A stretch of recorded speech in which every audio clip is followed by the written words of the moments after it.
Y comenzamos con el episodio 27 del Solo Podcast. Y estamos Joe, Crossjack, y como cada semana vamos a mandar saludos a toda la Solo Banda. Recuerden que estamos en el grupo de Comentemos Cómics Cabrones, donde estamos revisando cómics, series de televisión, películas. Ahí estamos toda la banda haciendo desmadre. Y pues vamos a empezar mandándole saludos al Solo Cuate Mayor, que creo que esta semana no va a tener sección, ya se le olvidó que tenía que mandar cápsula. Al Solo Cuate Mayor Edsel, a David, a Enrique Hurtado, a Antonio Cruz, también a Gabo Velázquez, a Alberto Morales, a Javier Ramos, a Joaco Enro, a Leonardo Navarro, a Chinaski y a Don Armando de los Marvel Legends México Oficial, que también Don Armando es el administrador del mejor grupo del mundo mundial DC Multiverse México. También a Dave Odinson, no se nos olvide mandarle saludos a él. También a Spidey 2099 hasta Twitter, que la otra vez se quedó sin comentarios. Se le olvidó que tenía que mandar los comentarios y ya no alcanzó a salir en la grabación.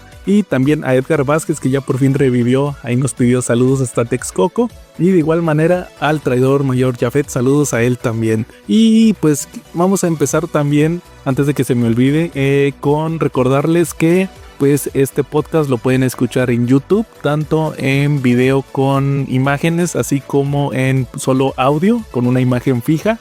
También estamos en Spotify, que ya tenemos las dos cuentas, ya estamos ahí subiendo más episodios, en iTunes, en iVoox, en Castbox, también en Anchor, que ya no se llama Anchor, ahora es Spotify for Podcasters o algo así. También en Amazon, en Amazon Music, para que nos escuchen con su Alexa. En Deezer también ahí andamos. Google Podcast ya no existe, ese les dije es el que se convirtió en YouTube Music. Y también en Good Podcast también ahí andamos. Entonces todas son las opciones para escucharnos, y obviamente también la descarga directa, que es la primera opción que se pone al momento de subir el episodio. Y pues ahora sí, pasando a Cochino Español, esta semana fíjense que hubo filtraciones, me llamó mucho la atención que hubo material pues más o menos interesante, como por ejemplo van a traer Panini la miniserie de Sentry, que es un hardcover, va a costar 419 pesos y es parte de la línea Marvel Vintage, es de Paul Jenkins este cómic, que pues la neta 400 pesos por un cómic de Sentry, yo creo que pues lo están haciendo por la película de Thunderbolts, donde se dice que sale el personaje, pero pues no mucha gente conoce a Sentry o todavía no lo conoce, entonces yo creo que es un poquito arriesgado traerla tan cara. Creo que la pudieron haber sacado en un tomo pasta blanda, creo que hubiera funcionado mejor, pero bueno. Luego también le van a seguir con el Doctor Strange, la vida del Doctor Strange de Jerry Dugan. Me parece que esto tiene que ver con el regreso del personaje después de su muerte, donde Clea estuvo siendo la hechicera suprema. Luego otro tomo de X-Men Legends, el tomo 4, continúa Avengers, continúa Detective Comics, que es Nocturne Batman, no sé, creo que pues es ya lo que sigue con, me acuerdo que era Mariko Tamaki o no recuerdo quién era, no, es Ram, un cómic de Ram. Luego, fíjense, este estuvo curioso, este creo que fue uno de los anuncios que llamaron más la atención. Van a sacar en grapa, entre comillas en grapa, Batman The Last Halloween, pero es el número 0, o sea, porque ahorita en Estados Unidos va publicado hasta el número 3 de esta miniserie. De hecho, pues ustedes saben que la estoy comprando y he estado subiendo los videos a YouTube, pero aquí se trata de el Batman The Long Halloween Special, que luego se convirtió, ya cuando salió, este cómic salió hace 3 o 4 años, no, 3 años, fue el último que hizo Tim Sale, que fue pues esta historia donde vimos a Harvey Dent y a Hilda Dent y al Calendar Man. Pero ahorita que ya se está publicando The Last Halloween, se convirtió, lo volvieron a editar, pero ahora como The Last Halloween número 0. Entonces eso es lo que se va a publicar en formato de grapa, va a costar 79 pesos. Y pues ya decían que a lo mejor iban a traer al parejo de las Halloween, pero no, yo tengo entendido que DC es un poquito más precavido en el tema de las publicaciones, entonces tiene que pasar cierta cantidad de meses, me parece que son 8 o 9 meses para que un licenciatario pueda traer un cómic que ya se lanzó directamente DC. Entonces, pero este número 0, les digo, de Last Halloween 0 ahora, y que antes era el The Long Halloween Special, pues se publicó hace 2 años, entonces está libre para publicarse. Creo que fue poco, creo que todavía no ha habido grandes filtraciones de lo que se traerá, o más bien es complementario a lo que les dije hace 15 días, pero pues está interesante. Yo creo que son buenos títulos, y sobre todo ese de Long Halloween, yo creo que pues es el preludio a que se publique ya posteriormente la serie nueva que está saliendo ahorita en Estados Unidos, que pues ya les digo, han salido 2 números y ha estado muy buena. ¿Qué más les puedo platicar en cochino español? Bueno, fíjense, estuve leyendo unos cómics en inglés, pero que ya se publicaron en español. Tiene que ver con el tema del episodio pasado, que fue Venom, el Venom de Donny Cates. Estaba leyendo esta antología de Carnage, Black, White and Blood, que fueron 4 números que salieron de diversos autores escribiendo historias de Carnage. Esta me parece que ya la trajo Panini, creo que está baratillo, cuesta menos de 200 pesos, y ha sacado también la de Moon Knight, y no me acuerdo, creo que es la de Darth Vader, ya la publicaron, que también la de Darth Vader yo la tengo en inglés. Pero hay 2 historias dentro de esa antología. Una la hace Donny Cates, escribiendo Donny Cates, que es una historia que tiene que ver con el arco de cuando Venom estuvo en la isla, la isla de Venom, que les recuerdo que en el episodio anterior les platicaba que ahí es una parte donde Eddie tenía los 2 simbiotes, tenía a Venom y a Carnage, entonces se quería deshacer de Carnage, se va a la isla, esta famosa isla donde peleó contra Spider-Man en aquel número que dibujó Eric Larsen, y pues aquí lo que nos van a presentar es que sí sobrevive un cachito de Carnage, impregna un tiburón, entonces vemos un tiburón Carnage bien chido, luego ya anda poseyendo gente para, según Carnage va a regresar, pero aquí la historia, como es una historia corta, lo que nos presentan es que para cuando ya llega Carnage a agarrar suficiente fuerza, este simbiote para poseer al tiburón y tratar de salir, regresar a la civilización y hacer caos, pues ya estamos en la parte donde Eddie ya es el King in Black, entonces pues prácticamente se deshace de ese cachito de Carnage. Obviamente no era lo último que íbamos a saber del personaje, pero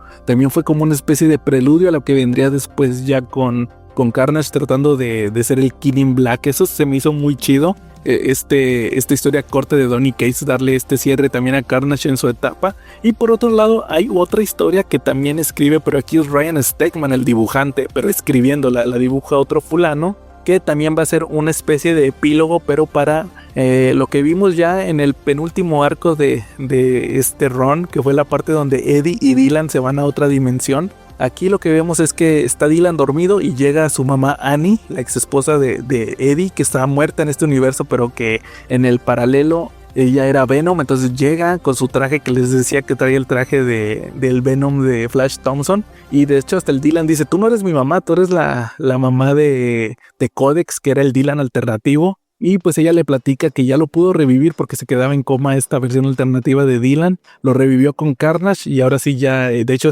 ella está infectada con Carnage. Vienen a conquistar esta nueva tierra y pues ahí tienen un enfrentamiento con Venom también. Es una historia que es así, en su momento no le entendí nadita. Creo que hasta incluso la de Donny Cates sí le podía entender un poquito más porque pues no era tan complicada de entender si no habías leído el run, pero esta sí me sacó bastante de onda. Hasta ahorita que ya la pude leer, ahora que ya me sé toda la historia de Donny Cates, pues sí le rescaté un poquito más. Pero sí, fíjense, estuvo interesante ver que estos 2 autores que le dieron tanto al personaje regresaran para esta antología de Carnage. Estuvo bien, creo que fue un cómic que vale muchísimo la pena. Y pues ahora, ¿qué más les puedo platicar? Pues traigo sección de Comentemos Manga. Ahora sí que cómics no tuve mucha oportunidad de leer en esta quincena porque los preparé para el tema principal, los vamos a ver más adelante, pero pues vamos a pasar a Comentemos Manga.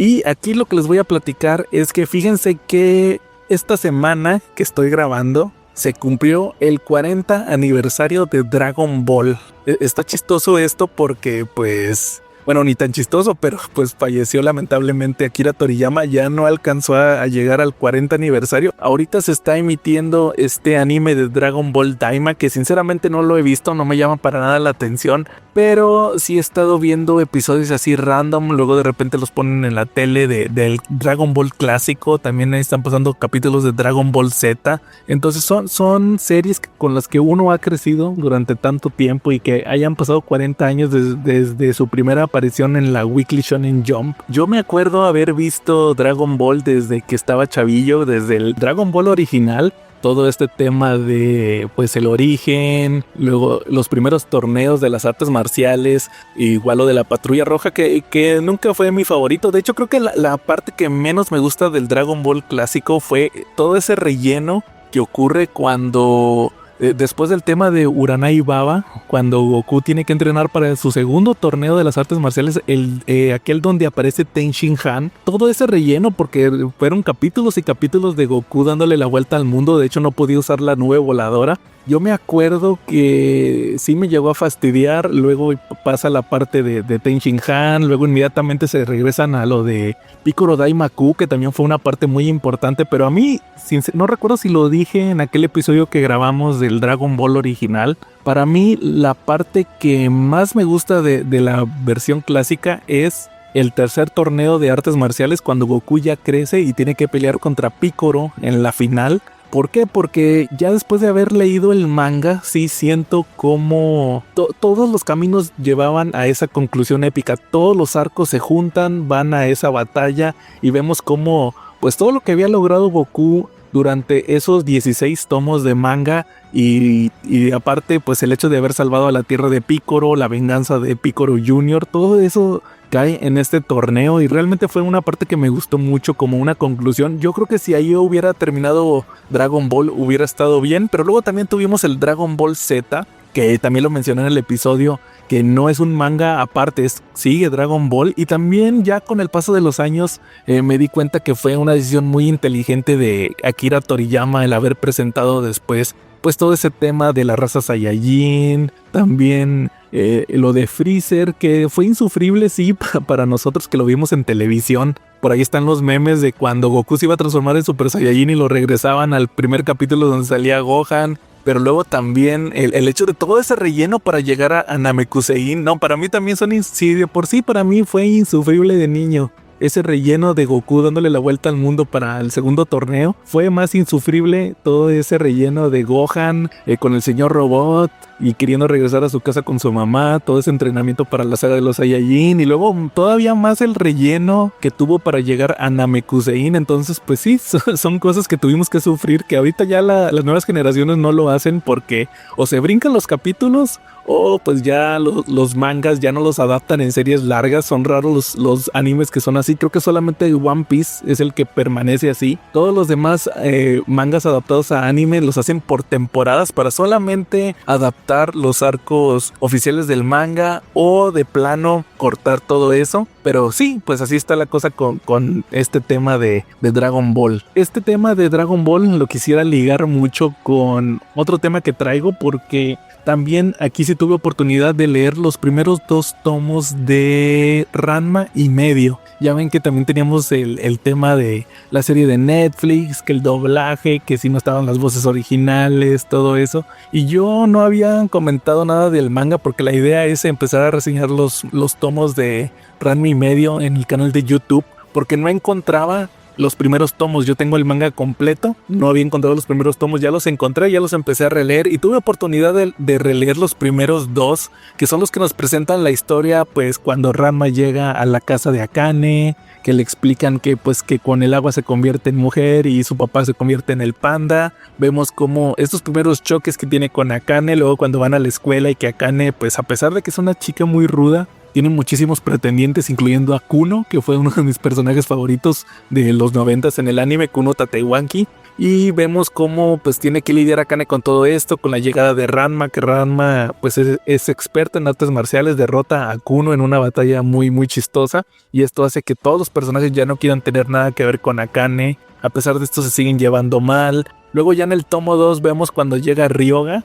el rival de Ranma, que va a aparecer durante todo el manga, que al principio solamente era rival de Ranma, luego descubrimos que se convierte en puerquito también con el agua fría, y ahí cuando se hace este cerdito se vuelve la mascota de Akane. Ella nunca se da cuenta que él es Ryoga, se llama Pechan, le pone ahí Pechan, y pues ahí está el celo que tiene Ranma de que luego Ryoga ande ahí convertido en puerquito y que sea la mascota de Akane, que lo trate muy bien. Y creo que el tomo 2 se termina cuando llega Kodashi, que de hecho creo que es lo que está saliendo ahorita, el día que estoy grabando es lo que está saliendo en el anime, cuando aparece la hermana de Kuno, que es Kodachi, que estudia en otra escuela y que es una artista de gimnasia, pero es una gimnasia de combate, le llaman. Entonces usan los objetos que usan usualmente en la gimnasia rítmica y gimnasia artística, pero para pelear. Eso también se me hizo muy chido. Creo que fue un elemento que a mí siempre me gustó de Ranma, que a pesar de que sea una comedia con romance y todo eso, siempre estuvieron los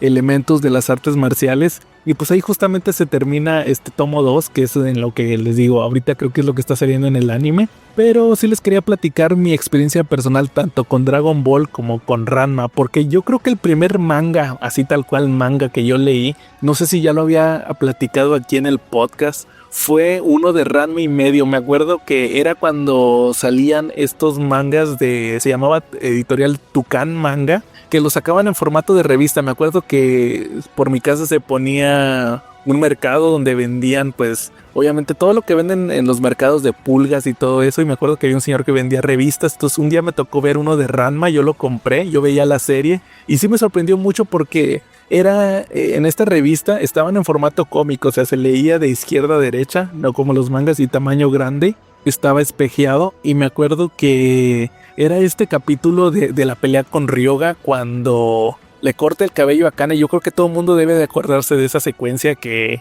Ryoga avienta una cinta que se hace así como un cuchillo, lo manda a volar y Ranma se empieza a pelear con Akane. Akane se voltea y cuando se voltea pasa esta cinta cuchillo y le termina cortando el cabello. Entonces dije, ok, sí me acuerdo de este episodio de la serie. Entonces yo pensaba, en ese momento yo estaba muy chavillo, no entendía muy bien cómo funcionaba lo del manga y todo eso. Yo pensé que dije, pues es una persona que se dedica a pasar de la serie a un cómic o algo así. No, nunca pensé que este fuera el material original. Luego también me acuerdo, pues es un manga todavía más adelante de Ranma. En un Soriana me acuerdo que yo me iba a leer las revistas cuando era chavillo. Me acuerdo que me topé otra revista de Ranma y ahí lo que pasaban era cuando Ranma conoce a Mus, que es el prometido de Shampoo, que tiene que pelear con él, pero es en el arco de historia cuando la abuelita de Shampoo le hizo ahí un movimiento a Ranma para que no soporte el agua caliente, entonces no se puede convertir en hombre, siempre tiene que ser mujer.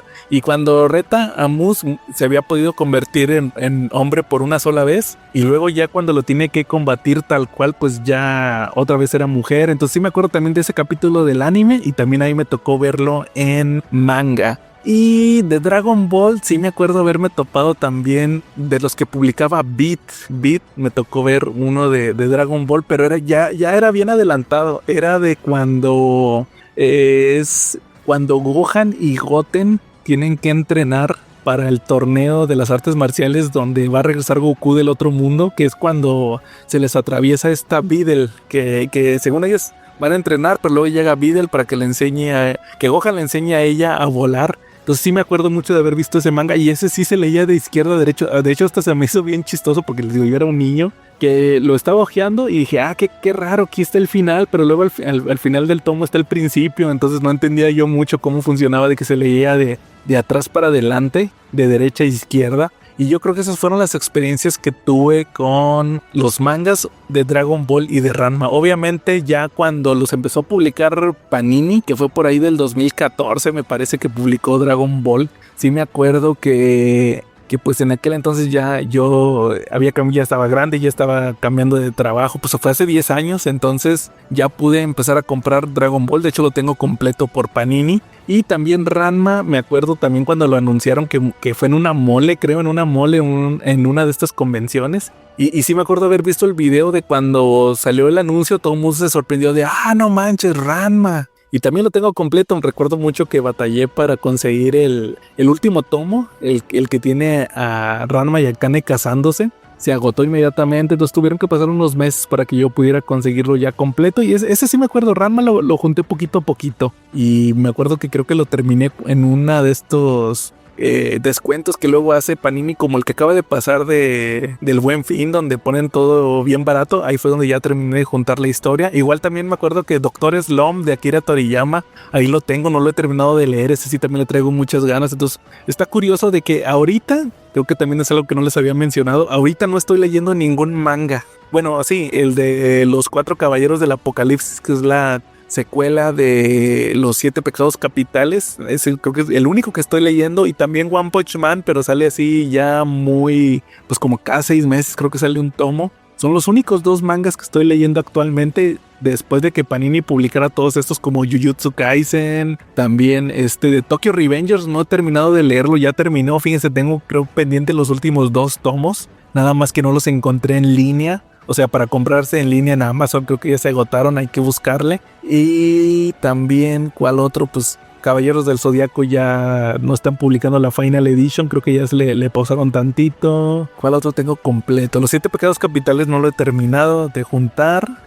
También tengo, pues ustedes saben que Uzumaki, Saint Show nunca lo terminé, creo que ahí lo voy a leer. Caballeros del Zodiaco sí lo tengo completo. Yu-Gi-Oh también lo tengo completo, que nunca hice el video del último tomo. Había un español, fíjense, saliéndome tantito del tema, había un español que siempre estaba poniendo gorro en el canal de YouTube quería que nosotros, los del CC Podcast en aquel entonces, le compráramos los tomos y se los mandáramos a España. Así, oigan, ¿me pueden mandar los tomos? Yo se los pago, sí, seguramente. Entonces le decíamos, hombre, vato, nosotros no somos tiendas, somos un podcast. Y me acuerdo que era bien gorroso porque me acuerdo que hice el video del Eternauta, del cómic del Eternauta, que también lo platiqué aquí en el podcast. Y pues yo bien emocionado por haber leído esa obra tan de culto argentina y haber hecho la reseña. Y luego me aparecía que tienes un comentario en el video del Eternauta y era el español ese, ¿para cuándo sale la reseña del último tomo de Yu-Gi-Oh? Y que me encabroné, me acuerdo que me encabroné tanto que nunca hice ese video. O sea,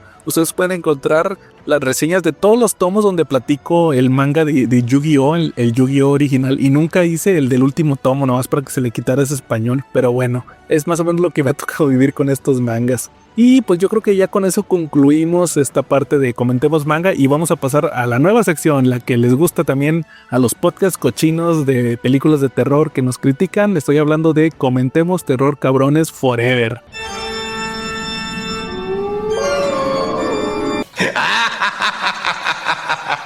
Y aquí les voy a platicar de una película que me tocó ver esta semana. Sinceramente tenía muy pocas expectativas. Me acordé después de haber visto, incluso hasta me arriesgué, porque ustedes saben que vi esta película de La Trampa, la de Shyamalan, que no me gustó. O sea, tenía muchas esperanzas y no me gustó para nada. Y me estaba acordando que no había hecho Shyamalan 2 películas este año, pero no, la otra no era dirigida por Shyamalan, era producida por él. ¿Por qué? Porque resultó que era el debut de su hija como directora. Y no estoy hablando de su hija esa que salió en La Trampa, la que era Lady Raven. Esta es su otra hija, porque creo que tiene 2 o 3. Y aquí Shyamalan Jr., la hija, nos va a platicar esta historia que se llama The Watchers. Los vigilantes, los observadores, pero que en español le pusieron los observados. Entonces sí está curioso. Aquí la película la protagoniza Dakota Fanning, que también yo tenía ya varios años que no la veía. Creo que ahorita ya tiene ya 30 años. Y pues sí, ya cambió mucho a esta niña que yo vi en esta película que hizo con Brittany Murphy,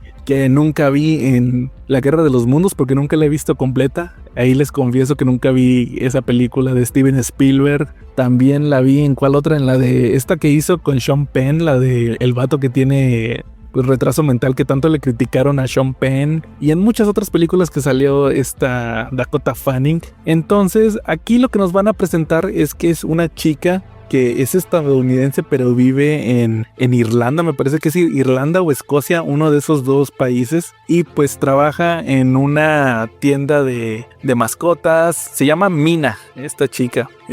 Trabaja ahí, tiene una vida así como muy solitaria, luego en la noche se va y se pierde, ahí se va a bares y termina amaneciendo con fulanos. Y un día su jefe de la tienda de animales le dice, oye, ocupo que vayas a tal zoológico a dejar este loro, a un perico que de hecho es dorado, muy raro. Y pues ella agarra un carro, se lleva la jaula de ahí del loro y van ahí, tienen que pasar por un bosque, y luego cuando pasan ahí se le apaga así de repente, se baja, luego de repente se pierde en ese mismo bosque y se termina encontrando a otras personas que están ahí, que la terminan llevando a un refugio que ellos tienen, pero tienen que seguir ciertas reglas porque no pueden salir de noche. En este refugio hay un muro que es un espejo, es uno de estos espejos de doble vista de los que utilizan como que los policías. O sea, ellos ven un espejo pero por fuera sí se ve que hay adentro, y pues le empiezan a explicar que tienen que seguir ciertas reglas porque hay unas criaturas que están en la noche allá afuera observándolos, por eso son los Watchers, y que pues ella puede hacer su vida normal ahí, pero que no puede salir, tampoco puede entrar a unas madrigueras, ya de día no puede entrar a unas madrigueras que tienen ahí afuera. Y pues el detalle es que aquí Dakota Fanning lo que quiere es irse a su casa, se quiere ya regresar. Este bosque incluso llega a parecer que es infinito. Estos personajes le advierten de que no te vayas porque te vas a perder y no vas a alcanzar a regresar para el anochecer, porque si estás afuera de noche te van a matar estas criaturas. Y pues vamos a estar viendo cómo tiene que pues vivir con esto ahora, con este nuevo status quo, convivir con estas personas, que es una maestra que se llama Madeline. Luego está otra chava que se llama Georgina Campbell, que ella yo la conozco porque salió en la serie de Krypton, la que era la de el abuelo de, ¿se acuerdan? La del abuelo de Clark Kent, Segel. Esta chica, Georgina Campbell, lo que hizo fue que interpretó era la mamá del general Zod, se llamaba Lita Zod, pero también era la novia del abuelo de Superman. De hecho, se revela ya más adelante que, por lo menos en esta versión de la serie de Krypton, Zod, el general Zod, era hijo del abuelo de Superman y de su mamá Lita Zod. Entonces era medio hermano de Jor-El, que también de hecho Jor-El nace ahí en la serie de Krypton. Entonces, pero el chiste es que esta chica aquí sale, y también otro chavillo que es el más joven del grupo, y pues les digo, están liderados por esta maestra que es como que la que sigue más las reglas. Y pues obviamente esta chica Mina, Dakota Fanning, pues lo que quiere es salir, empieza a romper las reglas, se da cuenta que estas criaturas que luego las muestran, al principio yo sí me fui con la finta de que nunca las íbamos a ver, algo que hace mucho Shyamalan, pero creo que su hija sí agarró la fórmula ganadora que tiene el director, porque sí tiene muchos elementos shyamalanescos. Creo que les digo, siguió mucho la fórmula, como por ejemplo que vemos que esta chica Mina está muy atormentada, sí se revela por qué está así. Aparte de su pasado tormentoso, vamos a llamarlo así, juega un papel importante para el desarrollo del personaje durante la película. O sea, es algo como lo que vimos en Señales. No quisiera hacer la comparación porque pues Señales para mí es un peliculón, pero vemos que luego lo que ha vivido le sirve para poder librar lo que le va a ocurrir. Luego también tiene ahí un misterio con unas criaturas que no les voy a spoilear de qué se trata. De hecho está basado incluso en un libro, creo que sí, es una novela también de Watchers. Pero se me hizo una película muy interesante. Obviamente es de un perfil muy bajo y pues la gente tiene ciertas expectativas al ser la hija de Shyamalan. Se llama Ishana Night Shyamalan, pero me pareció buena. Creo que les digo, se decidió irse por lo básico de su familia, por el estilo de su padre, y pues es una película entretenida. Sí me gustó muchísimo más de lo que me gustó la de La Trampa, muy a pesar de que ustedes saben, creo que ya lo mencioné en el episodio, creo que fue en el de Sandman, chequenlo para no spoiler la película de Watchers. Yo mencioné que no soy tan fanático de este estilo de folclore, porque sí tiene algo que ver con el folclore, de este folclore que luego manejan cineastas como Guillermo del Toro o escritores como Neil Gaiman, que tiene que ver con pues este folclore de que luego las razas son como desterradas o que son apartadas por el paso del hombre. Ya con eso les dejo ahí. No soy muy fanático de ese movimiento que se presenta luego en las historias, pero aún así creo que vale muchísimo la pena The Watchers. Pues es una buena recomendación por si no tienen algo que ver. Eso sí, creo que en la primera media hora dura como 1 hora y media, más o menos 1 hora 40. La primera media hora sí es un tantito lenta, pero ya nada más llega esta chava al bosque y empieza a ver lo que le ocurre. Ya empieza a agarrar un ritmo. También se me olvidaba decir, tiene un giro shyamalanesco al final. Como a los 20 minutos antes de que se termine la película, pasa algo de que uno dice, pues ya se acabó la película, ¿o no? Y nada, todavía le faltaba pues más desarrollo y vemos ahí, les digo, creo que sí. Ahora sí que podría decirse que la manzana no cayó muy lejos del árbol, pero pues esperemos que también se atreva esta chica a hacer proyectos un poquito más desafiantes al estilo clásico de Shyamalan, que ahí nos presente algo innovador. Entonces pues ahí está la recomendación también de The Watchers o Los Observados, como le pusieron. Esta la pueden ver en HBO Max, en el Max, ahí está disponible. Y pues qué más les puedo platicar. Saben que sí los voy a platicar ahí rápido antes de pasar a las carillouturas. Vi el documental de Superman, la historia de Christopher Reeve, que había estado en el cine. De hecho yo ni me enteré cuando estuvo en el cine, nomás vi que la iban a poner y que la iban a poner, pero nunca me fijé en qué fecha iba a estar. creo que era exclusiva de Cinépolis si no me falla la memoria, pero fíjense que sí me gustó mucho el estilo donde presentan este documental. Es un documental, lo hace HBO con, creo que hasta CNN tiene algo que ver con el documental, y pues sí, es tal cual la vida de Christopher Reeve. Empieza fuerte porque los primeros 10 minutos vemos como que un resumen de lo del accidente cuando pues pierde el movimiento en su cuerpo, y luego ya después de eso ya ponen los créditos y todo esto, y vemos poco a poco ya pues la historia tal cual del actor. No se van tanto a su infancia y todo eso, sino se van más o menos como que al tiempo donde ya era actor de teatro en Nueva York. De hecho era muy amigo de este actor, no recuerdo ahorita el nombre, el que salió en Una pareja de idiotas con Jim Carrey. Ahorita no recuerdo el nombre de este actor, pero incluso ahí cuenta anécdotas de ay, fíjate que no te vayas, de que iba a ir a hacer lo que viene siendo la audición para Superman, y que le decían, no vayas, no te vendas, tú sigues siendo actor de teatro, si vas y te ganas el personaje de Superman o un papel en la película más bien, te estás vendiendo al conglomerado, ¿eh? Entonces sí, y al final regresó, y ¿qué creen? Me dieron el papel de Superman. Es Jeff Daniels, es el actor. Y pues sí, resulta que vemos pues cómo gana el papel, platica cosas que todo el mundo sabemos el documental, como cuando tuvo que hacer el acondicionamiento físico porque estaba muy flaco, que fue David Prowse, el actor que hizo de Darth Vader, el que le hizo la rutina de ejercicios, toda la filmación de la película.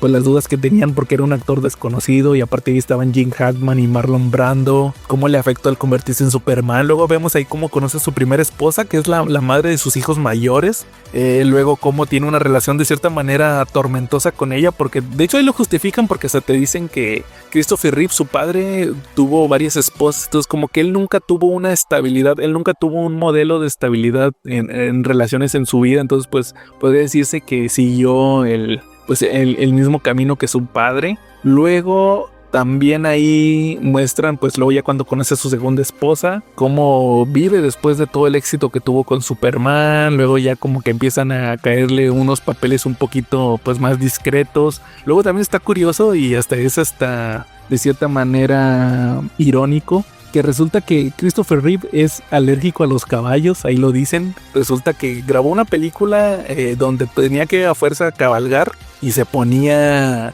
inyecciones para las alergias todos los días. Entonces pues después de eso como que le agarró el gusto a la cabalgata, y pues ya saben a lo que lo llevó. Luego también ya pues obviamente vemos lo del accidente. Él era muy amigo de Robin Williams, también ponen muchas partes de cómo lo apoyó Robin Williams en su momento. Cuando él apareció en los Oscars después de su accidente, que fue un momento así muy importante, cómo empieza con estas campañas para ayudar a la gente que está en su misma situación. Las partes también polémicas, también eso también estuvo fuerte, lo que ponen lo de las polémicas cuando pues él decía que con los tratamientos la gente iba a poder volver a caminar, pues así él lo aseguraba. Que a lo mejor era su optimismo, que tiene un optimismo muy grande, pero pues sí era medio ilógico y medio irreal que fueran a descubrir una cura tan pronto. Y pues hizo unas campañas publicitarias que pues hubo gente que no le parecieron. Luego incluso creo que por eso hicieron una parodia de él en South Park en su momento. Creo que ya entiendo por qué la sacaron, porque yo creo que fue por esta polémica que hubo en Estados Unidos. Luego también ponen lo de su muerte, el legado que tienen sus hijos con su fundación y todo lo que ocurrió, incluso lo que le ocurrió a su segunda esposa, que falleció pocos meses después de lo que le pasó a Christopher Reeve. Entonces pues es toda una historia de vida lo que vemos en este documental. La neta se lo recomiendo mucho. De hecho creo que ya anunciaron que lo van a poner en la HBO Max próximamente, creo que en diciembre. Entonces pues sí se lo recomiendo. Creo que fue una historia muy padre de ver toda la vida de Christopher Reeve.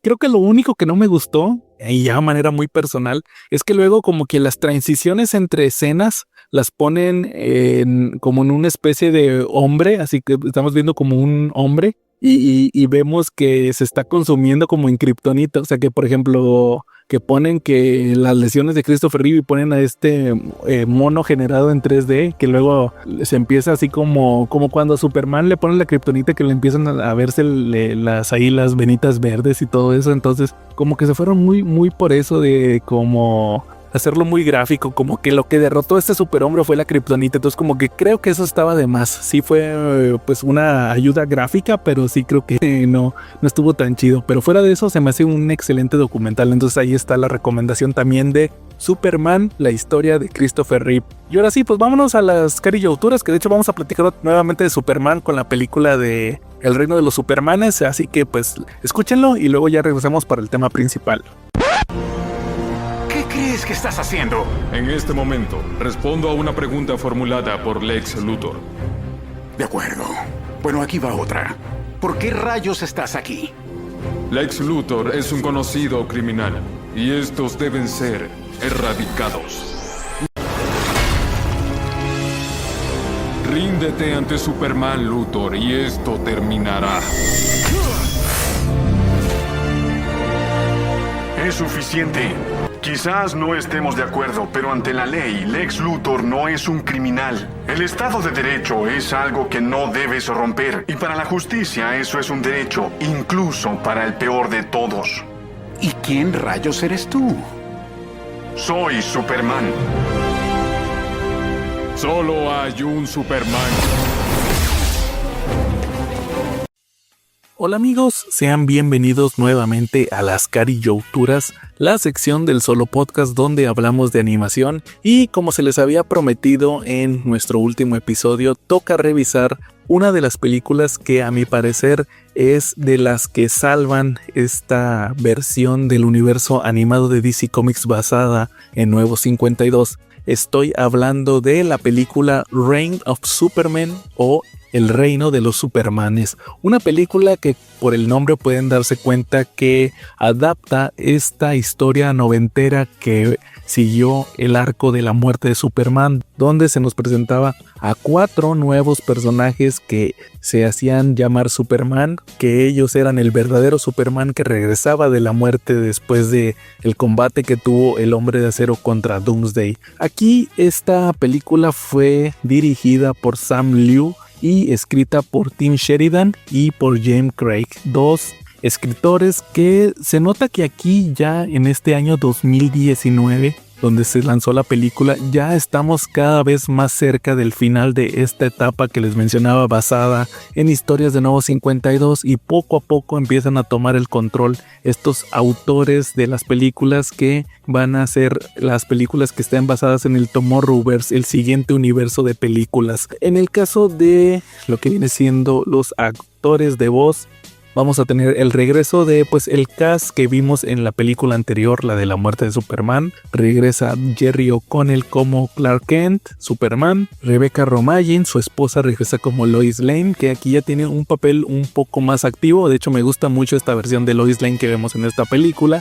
De igual manera, Rainn Wilson regresa como Lex Luthor. El famoso Dwight de The Office también hace su regreso. Y aquí vamos a tener la incorporación de los 4 Supermanes que llegan. Primero vamos a tener a Connor Kent, Superboy, que pues ustedes saben que era un clon de Superman que estaba controlado por Industrias Luthor. Aquí va a ser interpretado por nada menos que Cameron Monaghan, que muchos lo recuerdan por haber sido el Joker de Gotham y por hacer a este Jedi en los videojuegos nuevos que aparecen de Star Wars. Luego también tenemos a Chris Williams interpretando a John Henry Irons, que también ya lo vimos en la película anterior, pero que aquí ya toma su identidad de Steel. Chris Williams, muchos lo conocerán como el actor que interpreta a Black Lightning, que de hecho creo que ya en ese momento ya había salido la serie de televisión de este personaje. De igual manera vamos a tener a Patrick Fabian, que creo que la mayoría lo va a ubicar como Howard, el personaje de Better Call Saul, que sí tuvo un final medio macabro. Este actor, pues yo me imagino que por el prestigio que había ganado en aquel entonces por Better Call Saul, interpreta nada menos que al villano, al mejor Superman de todos los tiempos, a Han Henshaw, el Superman Cyborg, que va a ser el gran antagonista de la historia. Y por último, Charles Hadford va a interpretar a el Erradicador, que de hecho este actor ya había salido en la película anterior, interpretó a Vivo Wybowski, y también de hecho ni siquiera aparece su fotografía. Él fue Chaz en la serie de Constantine, aquella de Matt Ryan que nada más duró una temporada, ahí para que lo ubiquen si vieron esta serie. The Reign of Superman tal cual no es una adaptación al 100% de la historia noventera, creo que pues hubiera tenido una forma muy diferente. Aquí va a seguir una historia un poquito más lineal. Vamos a ver cómo después de 6 meses de lo ocurrido en la muerte de Superman, ya aparecieron estos 4 personajes que se hacen con el título del Hombre de Acero. De hecho los vimos en la escena postcréditos de la película anterior, y pues vamos a ver cómo Lois no quiere creer que alguno de ellos es Clark, entonces va a empezar a investigarlos uno por uno. Uno de los primeros que trata de investigar es Superboy. Se mete Lois a una fiesta que está haciendo Luthor. Ahí descubre que es un clon. También de cierta manera descubre que John Henry, que estaba ahí, él es Steel. Vemos esta famosa batalla que se dieron. Ustedes saben que en aquel entonces se dieron muchos enfrentamientos entre los Supermanes. Uno de Erradicador contra Cyborg Superman, también Superboy. Y todos estos desatan el caos por ver quién es el verdadero Superman. De hecho, el Superboy pierde muchos puntos ya que abiertamente se dice que es un clon. Luthor trata de justificarlo diciendo de que pues yo les dije que había traído de vuelta a Superman, pero nunca les dije que era el original. Entonces vamos a ver cómo incluso la Justice League trata de intervenir, ya que Lois se reúne con Diana, que de hecho Diana también es un personaje muy curioso aquí en la película porque pensaba que Lois no la quería por haber salido con Superman, y además de que Lois quería pues compartir el dolor de que ambas amaron a Superman entre comillas, pero no, Lois lo que quería era que le diera información de los Supermanes. Wonder Woman como que le dice que pues que no nos queremos meter mucho en ese tema, pero pues vamos a hacer lo que podamos. Vemos cómo la Justice League trata de escoltar a la presidenta de Estados Unidos, ya que se va a dar el lanzamiento de la Atalaya de la Liga de la Justicia. Pero también vemos que Superboy ahí anda, vemos que aparece el Cyborg, vemos un ataque de los seres de Apocalypse que van a tener un final trágico para la Liga de la Justicia. Aquí de cierta manera el Cyborg, al salvar a la presidenta, toma de cierta manera la ventaja de ser el verdadero Superman. De hecho ya más o menos andaba convenciendo a Lois, igual que ocurrió en el cómic. Recuerden que hay un número, me parece que es Superman, si no me falla la memoria, el famoso número que tiene al Cyborg con la bandera de Estados Unidos, donde Dan Jurgens nos presenta que trataron de convencer a todo Estados Unidos de que este Cyborg era el verdadero Superman cuando salvó a Bill Clinton. Me parece que sí era Bill Clinton. Y aquí de cierta manera se vuelve a ganar la confianza. Vemos que el Cyborg se justifica diciendo que la tecnología kryptoniana lo salvó, que nadie tiene que morir. De hecho, incluso llega a presentar una especie de armaduras para la gente que quiera tener poderes.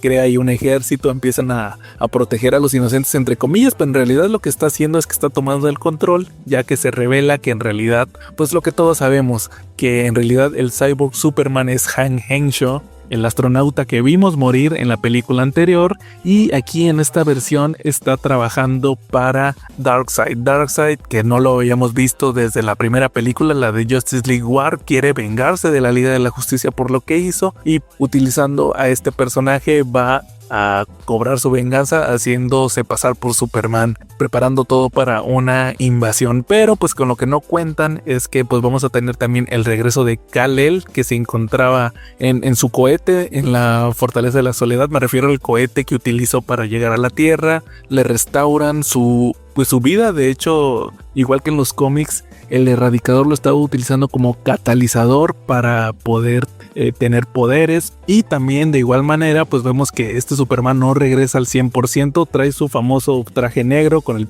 el cabello largo. Aún así decide ir a combatir al Cyborg, ya que se revela todo. De hecho Lois también descubre parte de la trampa de este personaje, y vamos a tener un enfrentamiento de estos Supermanes, además de que también los está ayudando Lex Luthor, ya que descubren que la tecnología que utiliza Han Henshaw es de Apocalypse. Luthor ayuda a su manera a traer a la Liga de la Justicia de regreso, que no habían muerto, estaban como atrapados, y vamos a tener un enfrentamiento final entre Superman y Han Henshaw en la Atalaya, donde pues todo parecía perdido para Superman, pero aquí ustedes recordarán que en el reino de los Supermanes, Superman sin poderes recupera sus fuerzas ya que termina recibiendo unos rayos que pasaron por el erradicador, que sirvió como una especie de catalizador o filtro, pero aquí no que se quisieran para nada complicar. Aquí solamente vemos que como la atalaya estaba en el espacio, le pegó directo la luz del sol y con eso Superman se recargó y ya le pudo dar su merecido al Cyborg Superman. Y pues todo termina con Superman regresando a ser nuevamente el protector de Metrópolis, al mismo tiempo de que también ya tiene ahora una relación con Lois Lane, se aman, ya se andan casi casando, además de que le dan un final feliz también a Connor, ya que lo adoptan los Kent, ya preparan casi todo para lo que va a seguir con los personajes. Y pues de hecho Superman incluso hasta cambia de traje, ya no trae el traje de nuevo 52, trae ahora un traje basado en su versión de Rebirth, que era pues el traje clásico de Superman, solamente que sin los calzones rojos, ya sin el cuello alto. Y pues vamos a ver cómo regresa este gran héroe a la vida. Y también Clark Kent hace lo mismo que en el reino de los Supermanes, donde resulta que estaba atrapado y Superman lo encontró y ya se pudo reunir con su familia. Les digo, es una historia que en lo personal sí me gusta mucho, sí dista mucho de lo que vimos en el cómic, pero creo que se manejó de buena manera, muy diferente a lo que vimos en la película anterior, la de la muerte de Superman. Yo recuerdo haberles mencionado que pues fue muy difícil resumir toda esta trama llena de sentimiento, de momentos tensos en una película de 1 hora 20, a diferencia de esta otra película donde una historia que estuvo tan expandida y tan alargada por tantos meses para dar exposición a estos personajes y pues obviamente también vender más cómics, pudieron comprimir las partes importantes, hacer una versión resumida y pues que no cayera en tantos clichés y cosas complicadas en también una película de 1 hora 20. Entonces aquí yo sí les recomiendo ampliamente esta película de El Reino de los Supermanes. Creo que fue una de las mejores que tuvieron en DC Comics durante esta época, se los mencioné al principio. Y pues no queda más que esperar a la siguiente película, que en esta ocasión se va a tratar nada menos que de, vamos a revisar la lista, Justice League contra los 5 Fatales. Vamos a regresar nada menos que al universo animado de Bruce Timm, ahora con la Liga de la Justicia. Así que pues nos vemos hasta la próxima. Y ahora sí, después de todos estos temas, vamos a pasar al tema principal de este episodio. Me gustaría platicarles que el tema de esta semana surgió debido a que en el episodio anterior, cuando estaba hablando de Donny Cates, me acordé de todo lo que vivió él después de haber tenido este éxito con el cómic de Venom, con lo que le ocurrió después ya cuando estaba haciendo crossover, este otro título que tenía con Ryan Stegman, y pues ya tenía ahí los tomos de crossover, tanto el primero en inglés, lo compré cuando salió, y el segundo de Camite, pero pues creo que pues para hablar de ese cómic no, pues nos sobraría bastante tiempo de este episodio, por lo cual decidí combinarlo con otras 2 historias de Image para traerle las reseñas de estos 3 títulos, pero de cierta manera también los pude ligar muy forzadamente debido a situaciones que ocurren en los 3 títulos, algunas dentro de la historia, otras situaciones fuera, y que a mí, a mi parecer, me hacen pues percatarme de que podría llamarlas muy exageradamente también pues 3 historias trágicas o que tocan temas trágicos dentro de Image. Así que pues vamos a comenzar con estas reseñas. La primera de ellas va a ser el título de Public Domain de Chip Zdarsky, un título que me recomendó mi camarada Calaca. Saludos Calaca, hace un tiempo. Recuerdo que todavía estábamos en el podcast cuando empezó a hablar de Public Domain. De hecho ya se publicó, bueno, se trajo a México porque publicarse oficialmente no. Se trajeron ediciones españolas que se estaban publicando de este título, de los primeros 5 números. Creo que hasta ahí viene como dominio público, creo que así está traducido literalmente. Y este título se lo aventó Chip Zdarsky hace un par de años en la plataforma de Substract, esta plataforma que empezaron a usar muchos creadores para lanzar sus títulos. La he mencionado muchas ocasiones con Tom King, que es donde tiene su título de Love Everlasting, y ya posteriormente, después de haber tenido el cómic en esta plataforma, ya lo publican físicamente dentro de Image. Chip Zdarsky primero publicó, me parece que hace 2 años, en el 2022, los primeros 5 números, y ahorita en el 2024 pues ya publicó del número 6 al número 10 de esta historia. Él escribe y dibuja todos los números, es un proyecto muy personal y a mí me gustó mucho porque de cierta manera revela, no diría yo que son secretos, pero son cosas que ocurren comúnmente dentro de la industria del cómic. Recuerdo mucho, hace como 8 años yo leí un manga, de hecho creo que también ya lo mencioné en el podcast, un manga que se llama Bakuman. Ese fue de los primeritos que trajo Panini. Y fue hecho por el mismo equipo que realizó Death Note.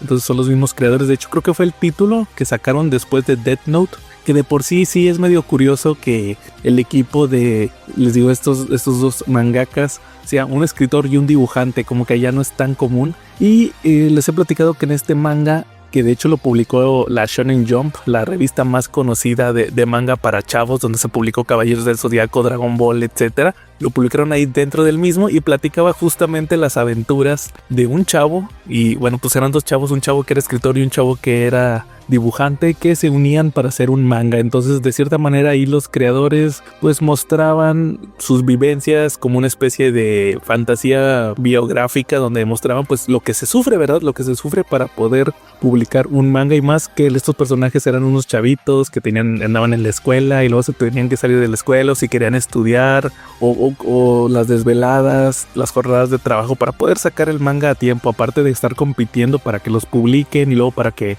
no los dejen de publicar. Todo eso sale en ese manga de Bakuman, se lo recomiendo mucho. Pero en el caso de Public Domain, aquí vamos a tener, yo digo que sí es la versión americana de lo que está ocurriendo. Esta historia va a comenzar con un personaje que se llama Sid Dallas. Sid Dallas es un señor que fue un dibujante pues exitoso allá en los 80s. Ahorita ya está retirado, vive con su esposa, solamente atiende pues a los fans. Por ahí tiene un fan que le pide, oye, me firma este número, este key issue y todo eso, ¿verdad? Pero ahorita lo que tiene más éxito pues son las películas, igual que lo que estamos viviendo actualmente. Y un personaje que él co-creó que se llama The Domain, el dominio, es el que hace más películas. Ahorita se está estrenando una película de él muy exitosa. A él lo invitan a la premiere, le mandan boletos de avión para que acuda ahí a las alfombras rojas, pero obviamente lo tienen así como que en lo oscurito, porque él fue el dibujante. Y también está el otro co-creador, que es el escritor, el que creó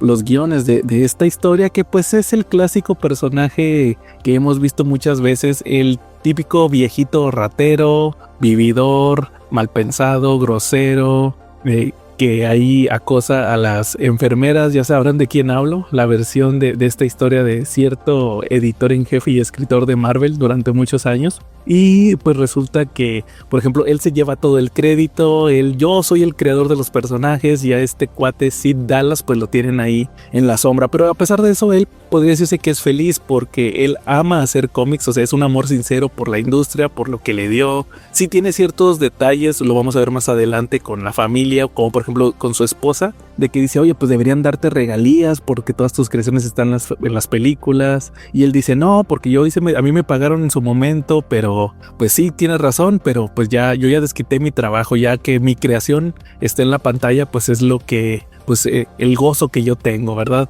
Y la historia va a despegar cuando en esta premiere este personaje Sid Dallas, este señor, conoce a una chavita que se llama Tanya, que de hecho es coreana. Me llama mucho la atención aquí el dibujo de Chip Zdarsky, porque no sé si él ya está pensando con esta historia en hacer un live action, porque esta chavita a mí me recuerda mucho a esta Aquafina, a la que salió en la película de Shang-Chi. Entonces lo que nos muestran aquí es que esta chava pues es la asistente de Jerry Jaspers, que es el escritor, es el que les decía, el Stan Lee, que es bien gacho y bien culero. Entonces ella pues se emociona mucho por conocer a Sid Dallas. Ella también, al igual que él, a pesar de que es una chavita, tiene un amor muy sincero por los cómics, de una manera muy diferente. También lo vamos a ver conforme avanza la historia, porque a ella los cómics le ayudaron a aprender inglés porque es hija de inmigrantes coreanos. Entonces vemos que ella también pretende ser escritora, por eso de hecho de cierta manera está como asistente entre comillas de este personaje Jerry Jaspers, pero en realidad pues es como que su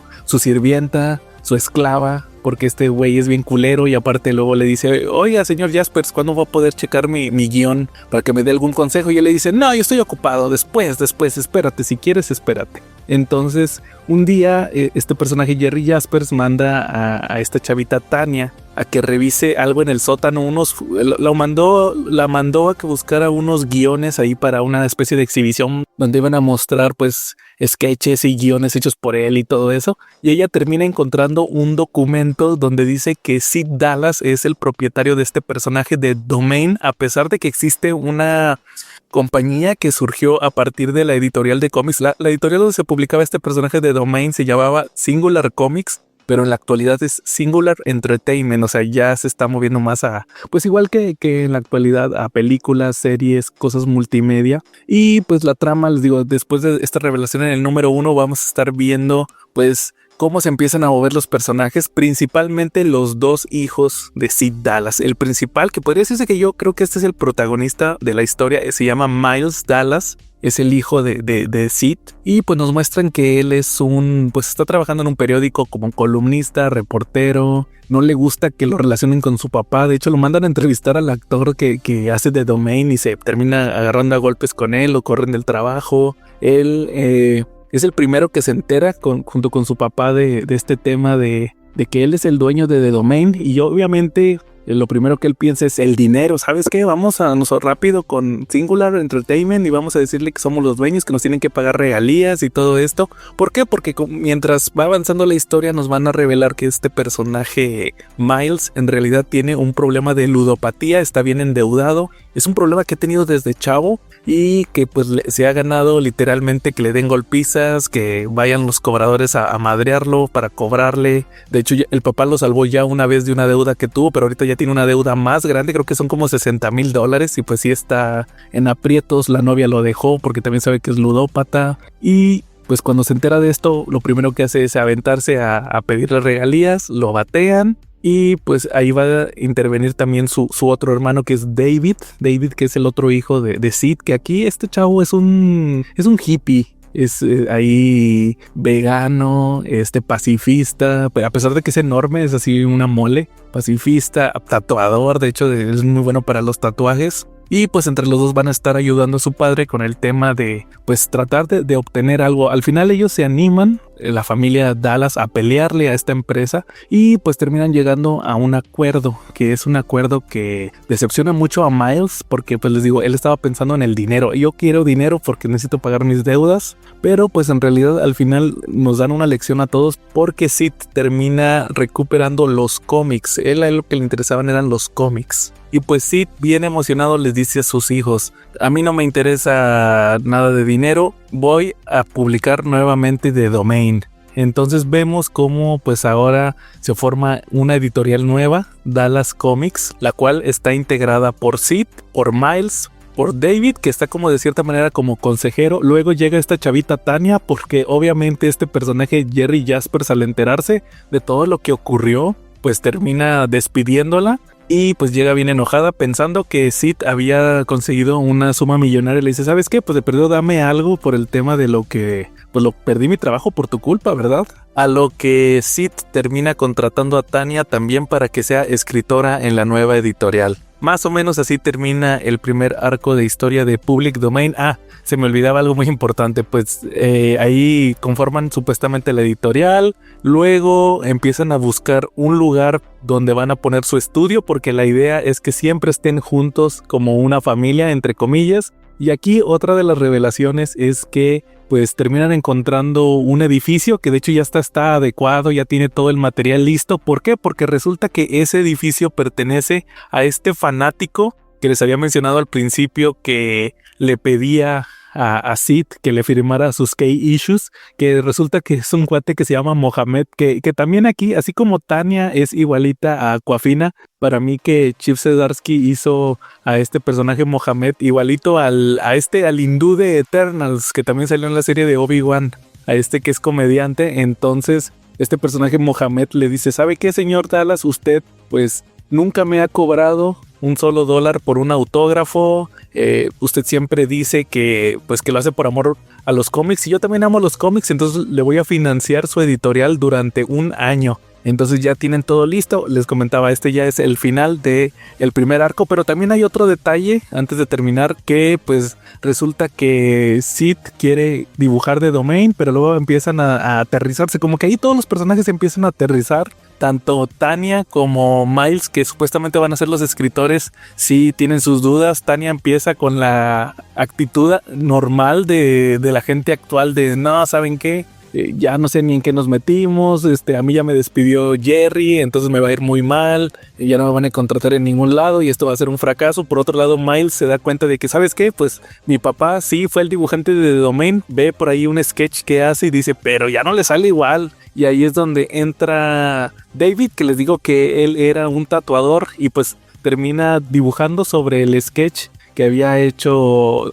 Sí, hagan cuenta que lo entintó el dibujo y ya de Domain quedó muy bien. Entonces como que ahí revive la esperanza de que saben que va a entrar David también como entintador del título. Entonces pues ahí existe la posibilidad de que logremos algo importante. Así terminaba ahora sí el primer arco de historia de Public Domain. Muy bueno, los primeros 5 números, la neta. Me gustó mucho por el hecho de cómo presentaban este tema de cómo viven los escritores y los dibujantes cuando ya no están en su época de gloria. Pero la cosa cambiaría cuando ya empieza el segundo arco, que pues les digo, pasaron 2 años. Yo creo que Chip Zdarsky tuvo suficiente tiempo para idear la siguiente etapa de Public Domain, y aquí nos va a presentar pues que no todo es miel sobre hojuelas. Aquí va a haber detalles entre los miembros de la editorial de Dallas, como por ejemplo que desde el número 6, que es el primer número de este segundo arco, pues empiezan las diferencias, porque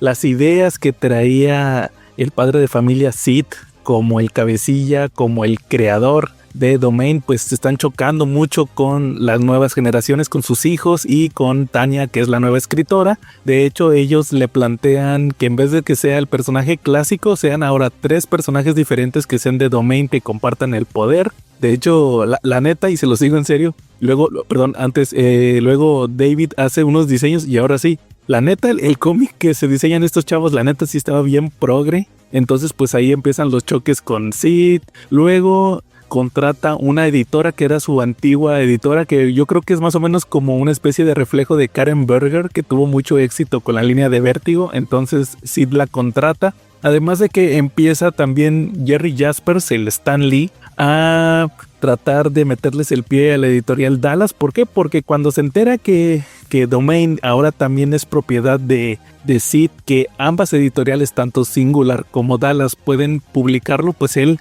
dice, es el momento de mi gran regreso a escribir mi personaje. Entonces lo vuelven a meter a la editorial. Además de que creo que se me había olvidado mencionarles que la cabecilla de Singular, la presidenta, es la hermana de Jerry Jaspers. Entonces pues ahí el vato llega y mete la cuchara en cualquier momento. Ahí medio lo quieren arreglar, el hecho de usar la publicidad de que regrese Jerry, además de que le van a meter un nuevo escritor de Domain, el Domain de Singular, que es una especie de burla a los autores británicos, tipo, es un Alan Moore mezclado con Grant Morrison, mezclado con Garth Ennis, gótico.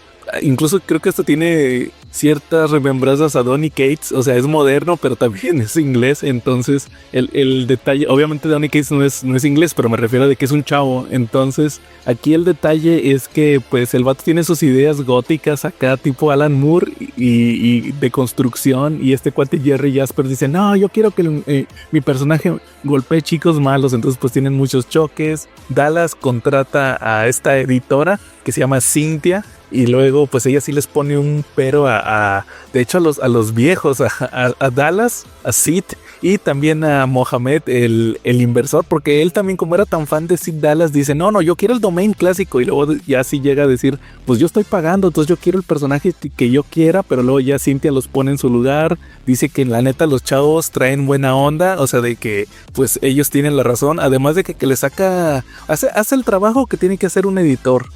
Saca lo mejor de cada uno de ellos. De hecho también se me quedó muy grabada una secuencia donde Mohamed le pide a Cynthia que, oye, fírmeme también este cómic, ya me lo firmaron todos los autores, y ella dice, yo no firmo cómics, el editor debe de ser una mano invisible. Sí les deja muy claro de que, mira, Tanya, tú vas a ser la que haga el plot, porque la neta tus diálogos, tus historias están chidas, tus ideas, pero tus diálogos están pésimos. Luego a Miles le dice, tú, pues tus historias son medio clichés, pero traes buenos diálogos, entonces tú vas a ser el script, el guión, tenía el plot y pues las ideas también le toman en cuenta las ideas de David porque a él fue el que se le ocurrió lo de los 3 domains, entonces él pues igual sigue ahí entintando. Entonces ahí vamos a estar viendo también cómo choca Sid con sus hijos, luego también Jerry con el inglés. Luego creo que el punto culminante de este segundo arco es cuando se van a la Comic Con de San Diego. Obviamente para todo usan nombres diferentes, así como que parodias, y se van a la Comic Con, hacen un Ashcan, que es una edición previa, la sacan para que el público conozca que van a ver una nueva versión de The Domain. De hecho el Jerry se enoja mucho porque dice, no hombre, tenemos que sacar primero que ellos son 3 domains y que haya uno que sea mujer para ganar los derechos para las películas. Entonces pues no se les hace, pero como quiera Jerry les está metiendo ahí el pie. Y pasan otras situaciones personales que no quisiera comentarles para que se animen a leer el cómic. La neta está muy bueno, creo que fue una experiencia muy chida leer este Public Domain. Y hay una curiosidad que no quisiera dejar pasar, que Chip Zdarsky pues no es nada tonto, porque ya sacó en Image el cómic de The Domain. De hecho hasta dice, de las páginas de Public Domain les presentamos The Domain, que es la historia que se supone que están escribiendo estos chavos en la editorial Dallas. Entonces sí está curioso, no lo he leído, la neta no se me antoja leerlo sinceramente, porque sí les digo, se me hace muy progre. Y creo que Chip Zdarsky sí lo quiere dejar muy claro de que pues ahí está otra generación. A mí sí me hubiera gustado leer las aventuras del Domain clásico, pero bueno, pues qué se va a hacer. Entonces ahí está Public Domain. ¿Y dónde está la tragedia que les mencionaba en un principio? Pues creo que ya se los mencioné, pues es lo que ocurre tras bastidores, todo lo que está ocurriendo en la elaboración de un cómic, lo que les dije ahorita de cómo los viejos se sienten relegados, porque si lo dicen tal cual, estos chavos me hacen sentir viejo, mis ideas están obsoletas. Y también pues cómo tienen que batallarle, cómo se meten el pie, cómo tienen que tener todo listo para una convención. De hecho hasta en lo de San Diego sale que les meten el pie en un panel para que no vaya gente a lo de Dallas, pero luego así, o sea, es una historia que se va desarrollando y yo creo que esa sería la tragedia, la realidad más bien de lo que ocurre en los cómics. Después de esto vamos a pasar a nuestro siguiente cómic de este episodio, que es pues un título que al igual que Public Domain pues ya tuvimos, bueno, aquí se publicó completo en México, lo que va completo, y es el que les mencionaba hace rato, Crossover de Donny Cates. Ya tuvimos publicado en México en 2 tomos que publicó Camite la historia completa del número 1 al número 13. Ahorita voy a regresar a lo de historia completa. Y pues si ustedes ya han leído esta historia saben que tuvo pues mucha publicidad en su momento. Recuerdo que fue una locura cuando salió el número 1 por un cliffhanger que tenía. Todos querían una copia de ese primer número, además de que pues como les mencionaba, Donny Cates acababa de terminar su run de Venom, estaba en boga. La historia aquí nos va a presentar a un personaje que se llama Ellie, la cual es una protagonista que está en un mundo entre comillas real donde ocurrió un evento relacionado con los cómics. ¿Qué pasó? Que en la ciudad de Denver, Colorado, de repente aparecieron personajes de cómics y tuvieron así una batalla de nivel evento anual, tipo Crisis en Tierras Infinitas, tipo Secret Wars, todo eso. O sea, hubo una batalla y de repente apareció un domo. Entonces toda la ciudad está metida dentro de ese domo. Se crea una histeria colectiva en todo Estados Unidos contra los superhéroes. Entonces obviamente hay historietas. Esta fue la primera vez que aparecieron superhéroes en este mundo. Entonces esta chica Ellie es una chica que le gusta hacer cosplay. Ahí se disfraza con un antifaz y una hoodie para ir a una tienda de cómics, que de hecho es la única tienda de cómics, por lo menos allí en su barrio, que todavía vende cómics de superhéroes. Sí siguieron los cómics, pero de policías, de vaqueros, o sea, cosas que no tengan que ver con superhéroes. De hecho, la gente la llama traidora, le avientan cosas, luego se ponen ahí grupos religiosos afuera de la tienda diciendo que Dios odia las capas. Y pues aquí vamos a estar viendo la vida de esta chica que es una fanática de estas historias, pero pues la trama se va a mover cuando aparece otro personaje que se llama Ryan, que es el hijo de un pastor, el cual pues está haciendo estas manifestaciones contra los superhéroes. Le da una botella, una bomba molotov ahí a Ryan, que la termina aventando a la tienda de cómics. Empieza un incendio, pero al mismo tiempo Ellie, junto con el dueño de la tienda, que era Otto, me parece que es un viejito de ese clásico personaje que es el gruñón, pero que sirve en la historia para decir ciertas verdades y todo eso. Descubren que en la tienda está una niña que en realidad es un personaje de cómic. ¿Cómo se dan cuenta? Porque los personajes que vienen de los cómics aquí aquí en este mundo traen los puntos de color, entonces así pueden diferenciar a una persona entre comillas real y a un personaje de cómics. Después de eso, lo que ocurre en la historia es que pues tienen que huir, le quieren ayudar a la niña a regresar a su casa, ya que menciona Ellie que ella también perdió a sus padres en el crossover y pues de hecho se llama Ava, también tiene poderes y pues la van a llevar ahí a Denver, hacen como una especie de viaje para poder llegar a esta ciudad donde está el domo, poder atravesarlo y pues tratar de reunir a esta familia, porque menciona, les digo, Ellie, que sus padres perecieron, entonces pues ella tiene esta responsabilidad y pues posteriormente se les va a unir Ryan, que a Ryan lo va a estar moviendo un personaje misterioso que más adelante se va a revelar y que además van a estar apareciendo muchos personajes, por eso se llama crossover, porque aparecen muchos personajes. Primero aparecen los de Donny Cates como unos que se llaman Payback, que era un cómic que tuvo en Dark Horse, me parece. Luego también aparecen otros personajes de otra historia que hizo en Image, la de God Country o County, no estoy seguro cuál era el título, nunca lo leí,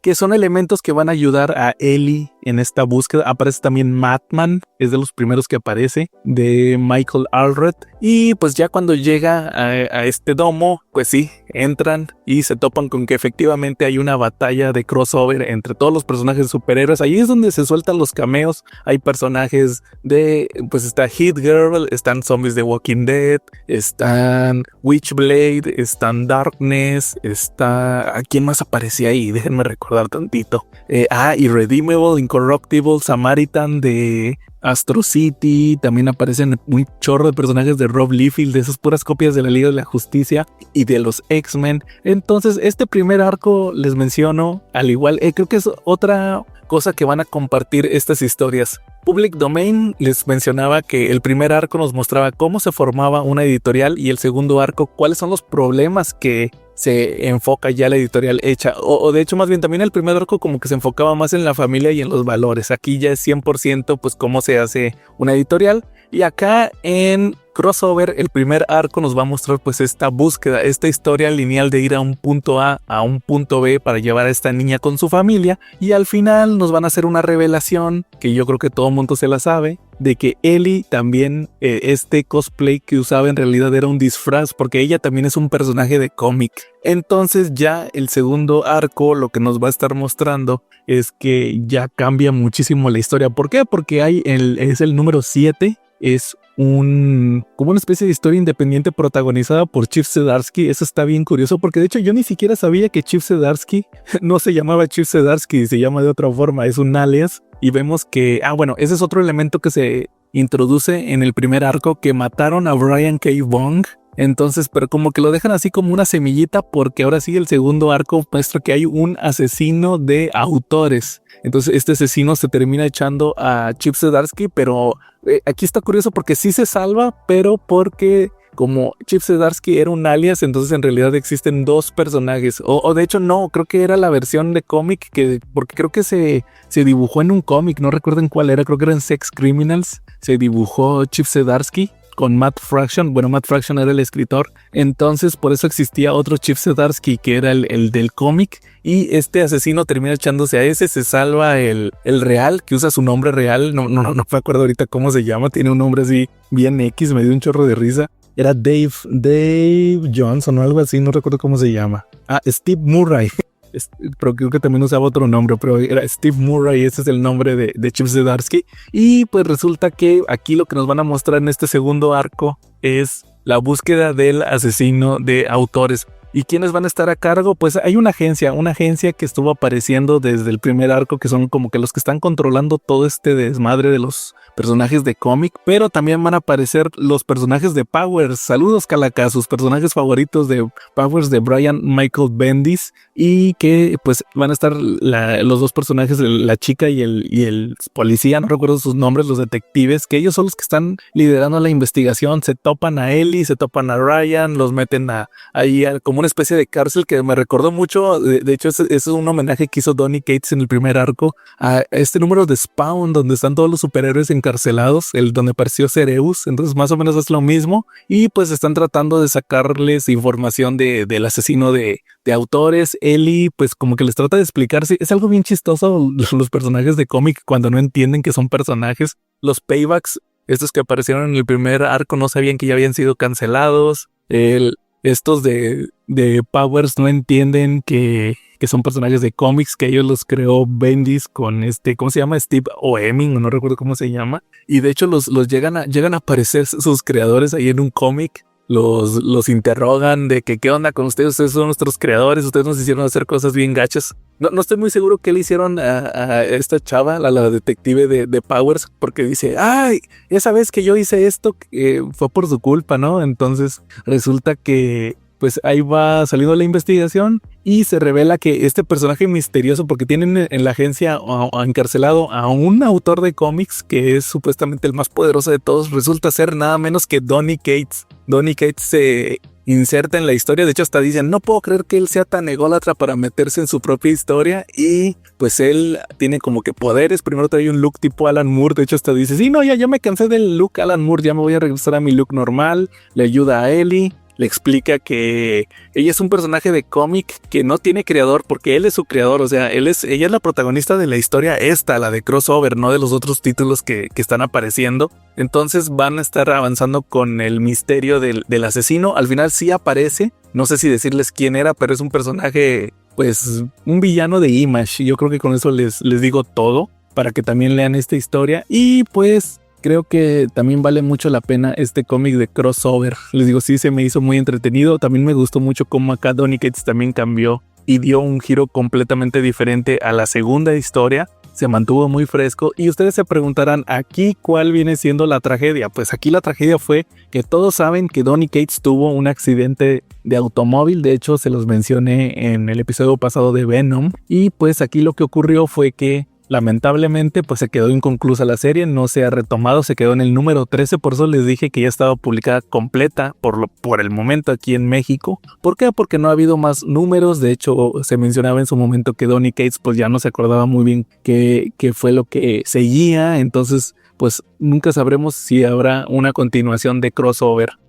Yo espero que sí, que al final pues Donny Cates se recupere, esperemos y sí, sobre todo eso, que se recupere y que pues a lo mejor tenga ahí algunas anotaciones de qué seguía en esta historia, porque sí deja un cliffhanger muy, muy interesante. Sí aparecen más autores y creo que era un ejercicio muy divertido y sobre todo que creo que de cierta manera sí mostraba una fraternidad, un gusto por los cómics entre los autores, que vieran que se podía hacer una colaboración. Yo creo que eso es lo que más le rescato a esta historia de crossover y está muy divertida. Les digo, ya se publicó los 2 tomos en México, los pueden conseguir con Camite o con cualquier vendedor que tenga la historia y pues les digo, ojalá y algún día se concluya. La neta, también fue un gran cómic publicado por Image. Y pues ahora sí, para terminar, vamos a concluir con el tercer cómic de esta ocasión, que es uno que recientemente acaba de terminar su publicación y estoy hablando nada menos que de Local Man. Local Man es un cómic que fue escrito por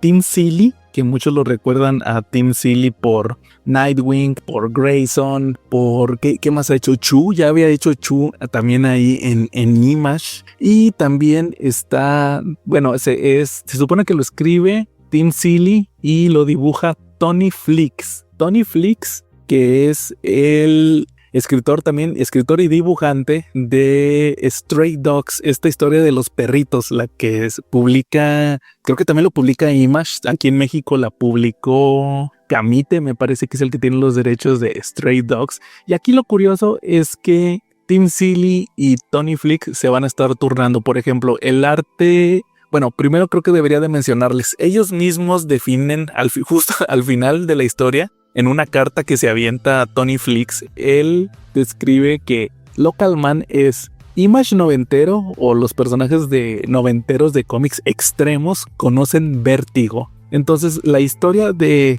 Local Man nos va a presentar a un personaje que se llama Jack Xavier, que su nombre de superhéroe era Crossjack. ¿Qué es lo que ocurre? Que cuando empieza la historia nos van a estar presentando que ocurrió una situación que en un principio no se nos revela, donde este personaje Jack acaba de ser expulsado de un equipo de superhéroes muy importante que se llama Third Gen, la tercera generación, y pues hizo algo como que muy imperdonable. Es de dominio público, literalmente es de dominio público aquí que fue lo que hizo Crossjack. Está súper canceladísimo y pues no le queda más que regresarse a su pueblo natal, que viene estando no me acuerdo, se llama Farmington. No recuerdo ahorita cuál es el estado, pero es uno de esos estados americanos así de en medio de la nada. De hecho, creo que ni llegaba el Uber ahí donde él vivía. Y pues lo que nos van a estar presentando es que él llega y pues de cierta manera los problemas vienen detrás de él. Empiezan a ocurrir ciertas situaciones, como por ejemplo que llega y empieza a pelear contra un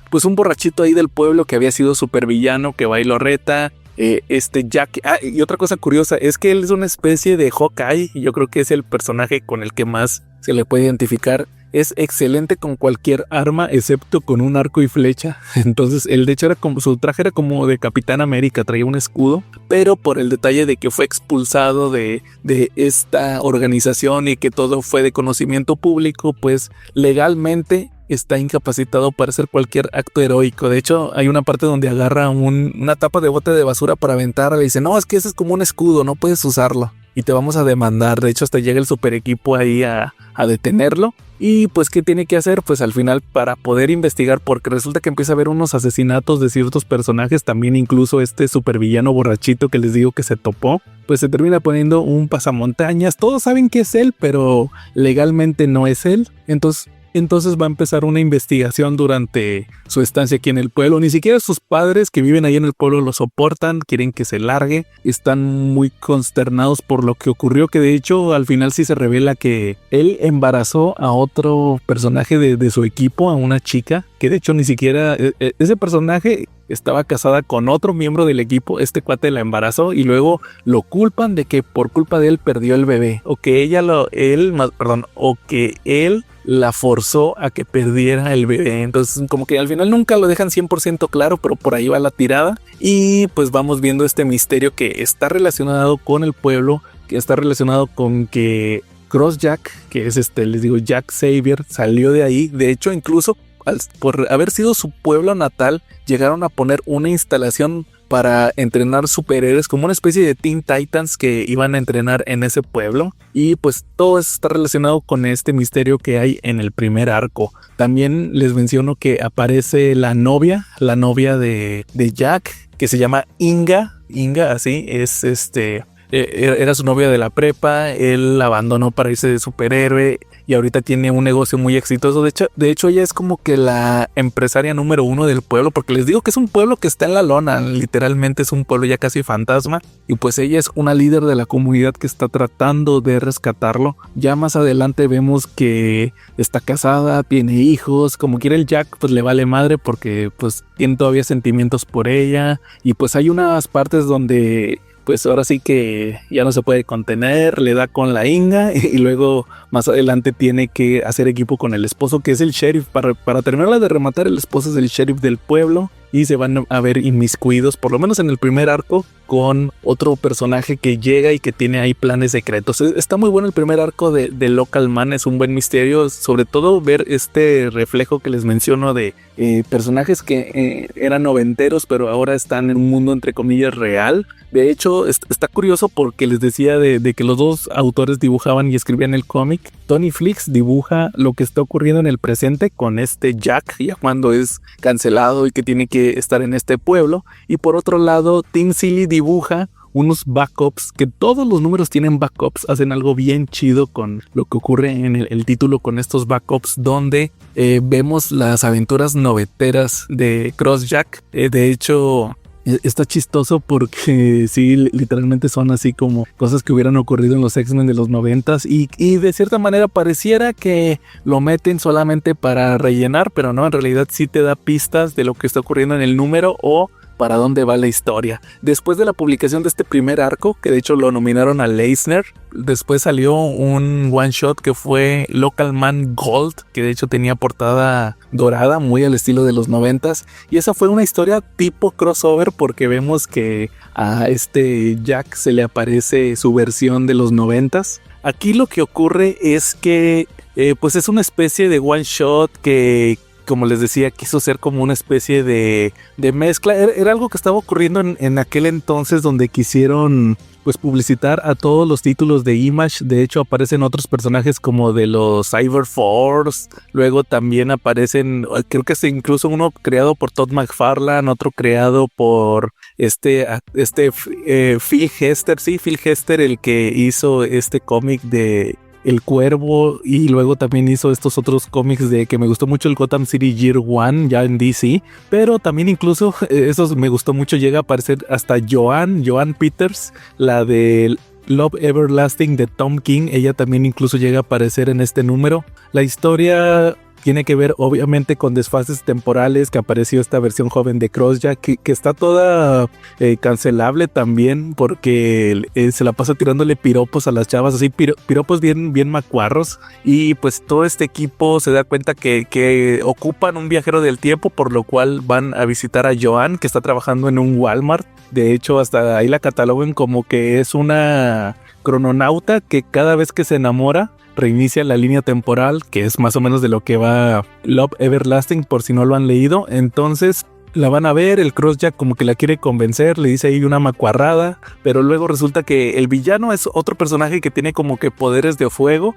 y al final pues sí logran como de cierta manera volver a lo que querían, que era como una especie de crossover. Creo que tiene algo que ver con otro evento que hubo de Image, no estoy muy seguro porque nunca lo leí, que tenía que ver con la mezcla de universos, y además toda esta trama está ocurriendo el Día de las Madres. Entonces como que también lo quisieron dejar como que pues con una enseñanza donde al final de este one shot como que sí cambió la línea temporal para bien de Crossjack, porque ahora ya tiene una relación mejor con su madre, como que unas cosas ahí que le dijo al Crossjack del pasado como que sí le llegaron, o sea que como que sí cambió, algo así. Pero luego después ya vamos a volver nuevamente a la historia principal para el segundo arco, que viene siendo del número, me parece que es del número 6 al número 9, son nada más 4 numeritos. Y ahí vamos a tener ya una continuación directa de lo que estaba ocurriendo en el título, a consecuencia de lo que ocurrió en la primera historia de Local Man. Pues ahora otra vez se inmiscuye Jack Xavier, ahora con el tema de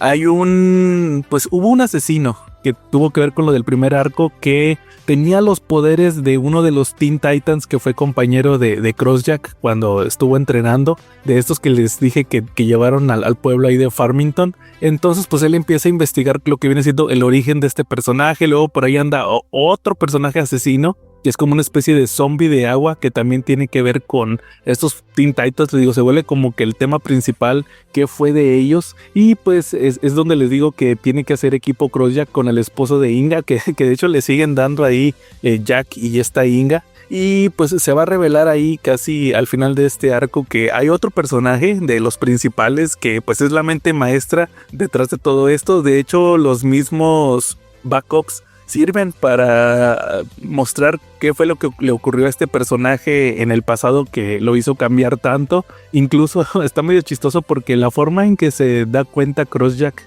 de la identidad de este personaje es porque va a buscar otros personajes que eran unos hippies, le dan drogas, luego se pone bien loco. De hecho hasta le andan mandando ahí fotos, le andan mandando packs a esta Inga por celular. Y luego tiene un viajezote Crossjack. De hecho en ese mismo viajezote le confiesa al esposo de Inga, al sheriff, que le está dando con ella. Y pues ahí ya hace como un viaje así bien mental, que de hecho rompe las viñetas. Se pasa Crossjack de la historia principal, se pasa al flipbook, al backup, que de hecho está al revés, se publica al revés, es un flipbook. Y ahí se da cuenta de quién es el personaje que está detrás de todo esto. Pero luego también le ponen ahí un 4 al final a Crossjack, porque al final de este arco se muere su papá, envenenado por este personaje que no les voy a revelar. Y aparte se revela un video de lo que ocurrió en el primer arco, donde Crossjack se echó a otro personaje. Entonces le echan la culpa tanto de, o sea, lo neutralizan mentalmente, lo neutralizan también. Si ya de por sí estaba cancelado, ahora está más cancelado. Y aparte, este zombie de agua que les platiqué crea una inundación ahí en el pueblo que casi lo destruye. Entonces sí queda así muy, muy chingón ese cierre del segundo arco de Local Man. Luego Tony Fleecs y Tim Seeley vuelven a interrumpir la historia, ahora sacan otro one shot que se llama Local Girls, que está protagonizado por Inga y por otro personaje que se llama Neon, que es la chava que embarazó Crossjack, la que era miembro de su equipo. Y aquí vamos a estar viendo como que los orígenes de varios personajes. El origen de Neon, que pues nunca lo habían mostrado, que también era una hippie, era como de una comuna que estaba en Texas, que luego los bombardearon con unas sustancias de prueba y así obtuvo ella sus poderes, pero se murió toda su familia. Luego también el origen de este zombie de agua, que en realidad era otro Teen Titan, de estos personajes tipo Teen Titans. Y ya dejan todo listo para lo que viene siendo el arco final de Local Man, donde regresa después de varios meses, regresa Jack Xavier, pero ahora incluso ya trae barba, ya se dejó la barba para que no lo reconozcan. Regresa, pero aquí lo curioso es que regresa y el pueblo ya está como si nada. Entonces nadie le echa la culpa, porque también era bien curioso que como un gag que tenía el cómic era que siempre que se lo topaban algún personaje tenía que decir fuck Crossjack. Entonces aquí ya todo el mundo como que está normal, nadie le tiene resentimiento. De hecho hasta incluso el sheriff que le dice, oye, pues yo me echaba a tu esposa, ¿por qué no me haces nada? No le dice nada. Y esto tiene que ver con otro personaje que está más relacionado con el Gold. O sea, este cómic Local Man Gold, que parecía un one shot inofensivo, sí tuvo consecuencias. Y es un personaje que está buscando como que regresar el multiverso o acceder al multiverso. Eso también de hecho me recordó a una historia de Astro City que tiene que ver con eso. Pero aquí este personaje está usando como que una especie de control mental. Es el típico personaje que puede manipular los sentimientos y todo esto de las personas. Entonces crea como una especie de culto en el pueblo. Hasta la mamá de Crossjack que está metida en ese culto, está controlada. Y pues le toca a Jack tener que resolver todo esto. Se arma también un equipo con todos los personajes de soporte, con Inga, con el sheriff, que de hecho ya cuando lo regresan a la normalidad ya no quiere saber nada de Inga. También el único chofer de Uber que está en el pueblo, ahí en Farmington. Otros personajes que aparecieron ahí de fondo, otro sheriff también ahí aparece. Entonces se arma un equipo también que de hecho ya creo que ya les voy a revelar de qué se trataba más o menos, tampoco dándoles toda la historia. Sí, había como una especie de mafia, vamos a llamarla así, como una especie de mafia de tráfico, pero no de órganos o de personas, de poderes. O sea, secuestraban así como que chavitos que tenían habilidades y encontraban ahí la forma con máquinas y con técnicas de quitarles sus poderes y subastarlos. Entonces al final vemos que estos personajes de apoyo logran obtener poderes, pero a un precio, porque de hecho Inga obtiene poderes, ahí sí estuvo medio mamila, poderes de Spawn. De hecho se le aparece Malevolia y pues hasta tiene su relojito como Al Simmons. Entonces pues al final ya logran resolver todo este problema que tuvo Jack. Ya vencen a este villano, pero Inga se sacrifica para salvar a la mamá de Jack y pues ya se muere Inga. El relojito de Spawn llega a cero. Y aquí lo curioso es que vamos a tener también un número 25, o sea, del final de este arco que fue en el número 13, nos vamos a brincar al número 25. ¿Cómo? Sí, o sea, en vez de sacar el 14, sacaron el 25 y pues ahí es una especie de epílogo que pasa ya, creo que un año después, 1 o 2 años después de este final de arco. Y pues ya tenemos una resolución para todos los personajes. Ya Crossjack ya es como que un miembro amado de su pueblo. De hecho incluso llega a regresar, lo vuelven a aceptar en Tear Gen, que es el nombre de su equipo de superhéroes. También anda con una chava que es latina. De hecho su novia Inga les había dicho que era empresaria en el pueblo, tenía una especie de cafetería que se llamaba Aunt Inga Bakery o algo así, y ahora ya se llama la panadería de la tía Isama o algo así. No recuerdo cómo se llamaba la novia, pero era latina, así mexicana. Entonces ya todo en español. Y de hecho el Jack, hasta el hijo de su novia ya le dice papá. O sea, ya Crossjack se volvió un cuyello. Y pues aquí lo que presentan es que pues le van a dar un cierre a toda la historia, a todos los personajes. Crossjack queda así como que aprendió la lección de que no todo era ser superhéroe, sino de que podía apoyar de otras formas. O sea, como que le dan un cierre, así como que una redención a este personaje. Pero aquí les va lo más curioso, que cuando termina esta historia, o sea, de por sí dices, pues ¿por qué le pusieron un 25? O sea, número 25, o a lo mejor es un número especial como estos que salió de Gold o de Local Girls. No, lo sacaron porque al final de este número, de este epílogo, ya donde cierra la historia, tiene una carta que ya les había mencionado de Tony Fleecs, donde él explica que este número ya es el final de Local Man, y él explica que cómo se les ocurrió la idea a él y a Tim Seeley, pues que estaban en la pandemia, que estaban viendo ideas, que luego se les ocurrió, oye, y si hacemos un cómic, como les había dicho yo hace rato, de que el Image noventero conoce a Vértigo, entonces se les hizo una muy buena idea. Los números salieron muy bien al principio, o sea, tuvieron un buen dinamismo, tuvieron muy buena crítica, fueron nominados a los Eisner, pero aquí viene el detalle, y también aquí lo ligo porque esta es la tragedia que tiene Local Man. Aquí el detalle es que Tony Fleecs dice que todo estuvo muy bien hasta que salió el número 4, porque muy apenas la libraron con el tema de los gastos y todo eso de vender el cómic con este número 4. Y pues ahí dice que independientemente puedes tener un cómic nominado al Eisner, pero eso no significa que va a ser exitoso. Entonces él mencionaba que él hizo este cómic, no lo hizo por dinero, pues, sino que lo hizo porque quería hacer algo diferente, pero que hacer Local Man le consumía demasiado tiempo, a diferencia de otros cómics como este que hace de los perritos, Stray Dogs, y luego tiene otro que se llama Feral, que no sé si tiene que ver algo con Stray Dogs, pero también son animalitos, y que a lo mejor Local Man le consumía 3 semanas del mes,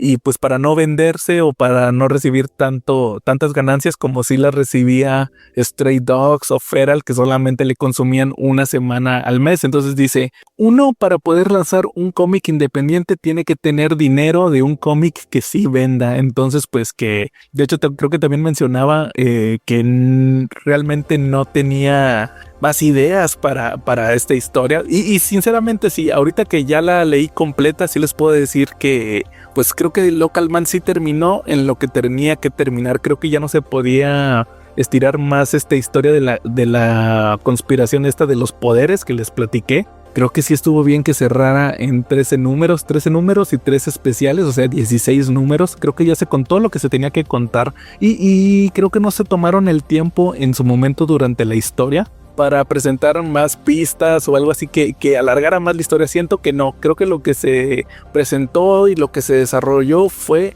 lo correcto. Ya yo sinceramente pues no soy creador de cómics, no sabría yo cómo sacar un Local Man 2, porque les digo, le dan un buen cierre a este personaje de Crossjack, entonces pues no sabría yo cómo podrían estirar más todo este argumento. Entonces pues creo que también tuvo un final satisfactorio, sí, pero también sí me duele algo de que digan, oye, pues estos 3 cómics que yo les presenté, Local Man, Crossover y también Public Domain, los nominaron al Eisner, y eso no significa que sean cómics exitosos. De hecho, yo siempre he dicho que los cómics que nominan a los Eisner casi siempre son cómics desconocidos, salvo de repente que llegan a nominar algo de Marvel o de DC, pero casi siempre son así tipo historias independientes. Entonces sí siento que pues sí está mal esto, que no hayan podido desarrollar más su historia, pero pues nos presentaron un cómic que vale muchísimo la pena. Creo que estuvo muy bueno también este Local Man, pudieron cerrarlo, impresiones, mostrar lo que querían mostrar, y pues ahí va a estar también para el que lo quiera leer.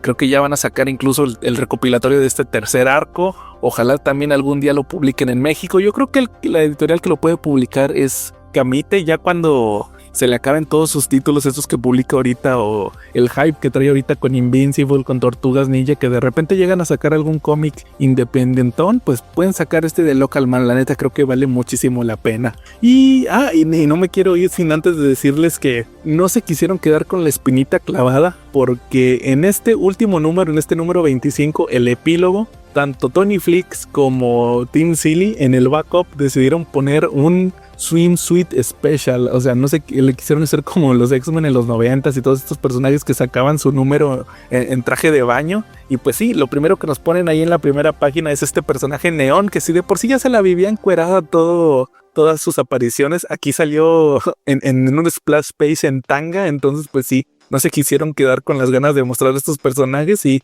pues estuvo bien. Yo creo que al final pues mostraron lo que tenían que hacer, y dar este homenaje tanto a Image noventero, que ha estado muy en boga últimamente regresar estos personajes, como lo vimos con crossover con les digo, me recordó mucho también Local Man Gold, el especial a crossover, con esto de el regreso de Witchblade, que también ya se está publicando. Yo creo que próximamente les doy una reseña de ese título. Ahorita creo que van 3 o 4 números, no los he terminado de leer. Y pues creo que se pueden sacar buenas historias. Ya ven Warren Ellis, que de todo eso noventero que se hizo con Stormwatch, pudo sacar esa gran historia de The Authority. Entonces pues hay que guardar sus proporciones, pero creo que pueden salir proyectos interesantes actualmente. Y pues ahora sí, después de todo esto vamos a terminar con el episodio de esta semana. Ojalá les haya gustado ver estas 3 historias de Image. Yo sé que son cómics que pues no son tan famosos como Marvel o DC, algunos sí son medianamente como crossover, y pues Public Domain, les dije, ya se trajo a México un tomo importado,